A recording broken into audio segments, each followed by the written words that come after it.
روز حضرت عمر رضی الله تعالی در وقت نماز ظهر است، بیرون میشه داخل کوچه های مدینه، میبینی یک کس شمشیر به دست داره، یک آدم ناشناس از مسیر دور آمده، ازش پرسان میکنه کجا؟ الی این تذهب؟ کجا میری؟ میگه من آمدم تا محمد را به قتل برسانم، آمدم تا مردم از شر محمد خلاص بکنم. با زبان خودش. ثمامه ابن اصال نامش است.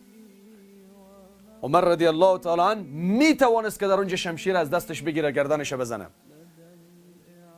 ولی اخلاق عمر اجازه نمیده، ادبیات عمر اجازه نمیده. نزد رسول الله صلی الله علیه و سلم میگه یا رسول الله فلانی آمده چنین تصمیمی داره. پیغمبر لبخند میزنه برای شما مسجد، منم میام نماز. این آدم میاد به دروازه مسجد استاد میشه، شمشیرم به دستش است. پیامبر صلی الله علیه و سلم در این لحظه، در این اثنا میخواد وارد مسجد بشه، چشمش میفته به این آدم که اینجا استاد، شمشیر به دستش، خاکالود از مسیر دور آمده. یک سلامی میده، بعد از صحابه پرسان میکنه، چون صحابه اونجا استاد بودن، آیا برای این آب و غذا و نان آوردید؟ این آدم خسته است، از مسیر طولانی آمد. این دشمن پیغمبره، آمده به خون پیغمبر تشنه است، به خاطر قتل پیغمبر آمده. صحابه میگن نخیر یا رسول الله صلی الله علیه وسلم. برای ابو هریره میگه برو داخل خانه ببین اگر کدام غذایی بود بیار برای این. حضرت ابو هریره میگه من رفتم خانه پیغمبر صلی الله علیه و سلم، جز یک لیوان شیر یا یک گلاس شیر دیگه چیزی نیافت. همون رو آوردم، پیامبر صلی الله علیه و سلم با دستش گرفت، برش تقدیم کرد که بگیر بخور، تو خسته هستی، از مسیر طولانی آمدی، آثار خستگی بر چهرهت معلوم میشه. اون آمده که خون پیغمبر رو بریزانه، ای برش گلاس شیر تقدیم میکنه. یکی از صحابه میگه ما چشم به چشم پیغمبر دوخته بودیم لحظه ای که پیامبر آمد، منتظر این بودیم که رسول الله اشاره بکنه ما رو بردار بکن، ولی لحظه ای که پیغمبر میگه برای ای آب و غذا آوردید، این گرسنه هست، همه ما متحیر ماندیم. این چگونه اخلاقی است؟ این چگونه تعامل و برخوردی است؟ این اخلاق رسول الله در برابر دشمنش.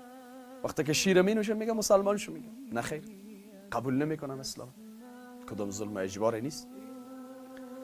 صحابه میگن رفتیم نماز خواندیم، وقتی که از نماز بیرون شدیم، نماز عصر که آمدیم به نماز، که همین آدم آمد با دو زانوی ادب نشست، گفت یا رسول الله بگو برایم چیزی تا که من تکرار کنم و رستگار شوم.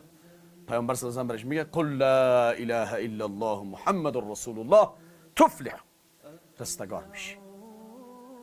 و بعد ازش پرسان میکنه چرا اول ایمان نیاوردی؟ وقتی که برای تلقین کرده، دعوت دادیم به اسلام، گفت یا رسول الله صلی الله علیه و سلم این نکته ها را ببینید، قسم به پروردگاری که شما را به رسالت مبعوث کرده، تا آن لحظه منفورترین انسان روی زمین نزدم شما بودید، ولی از این لحظه محبوب ترین انسان روی زمین نزدم شما هستید.